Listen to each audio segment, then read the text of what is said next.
تو قرآن پڑھنے سے پہلے ہمیں یہ کلیئر ہونا چاہیے قرآن ہے کس کی کتاب ہے. کیا ہم سرسری یوں ہی گزر جائیں؟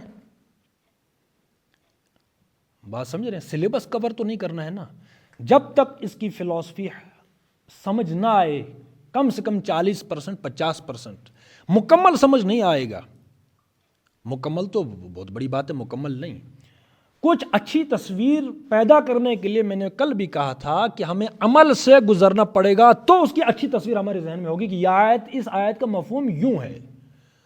یہ کوئی وہ ٹیبل کی کتاب تو نہیں ہے ہم بیٹھ گئے کسی وہ ٹیبل کرسی پر اور اس کا حل نکال لیا، اچھا اس آیت کا مطلب یہ ہے، پھر یہ ایسا نہیں ہے. مکمل تصویر نہیں بن پاتی. یہ ایک راستہ جو راستہ قرآن دکھاتا ہے، جب ہم اس راستے پر چلیں گے تو یہ آیتیں خود بخود ہم پر کھلتی چلی جائیں گی، گویا کہ اس کی فطرت میں اپنے آپ کو ایڈجسٹ کرنا ہے جو قرآن کی فطرت ہے. عمل کے نتیجے میں جو بندہ قرآن کی آیت پر چلے وہ سب سے بڑا فلاسفر بنتا ہے. فلاسفی اس پر، حکمتیں اس پر کھلتی ہیں جو عمل کے نتیجے میں قرآن کو سمجھتا ہے. مکمل تصویر بن جاتی ہے اس کے ذہن میں کہ قرآن کی آیت کا مفہوم یوں ہے. ٹھیک ہے، قرآن ایسی کتاب ہے، انسان کی لکھی ہوئی کتاب کو ہم سامنے رکھیں گے، وہ پڑھیں گے، حل نکالیں گے، اچھا اس کا مطلب یہ ہے. قرآن ایسی کتاب نہیں ہے.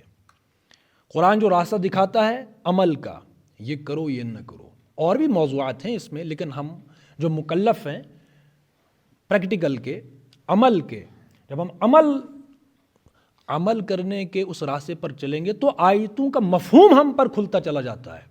یہ ہے قرآن کے ایک جو ڈیفرینشیٹ کرتی ہے انسان کے کلام سے.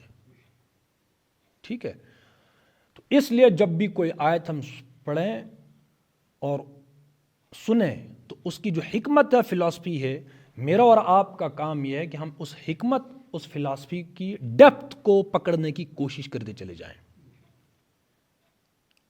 رگیں ہیں نا ہماری ذہن کی آنکھیں جو ہے باہر آنی چاہیے کہ اس کا مطلب کیا ہے، اصل اس کی طرف یوں.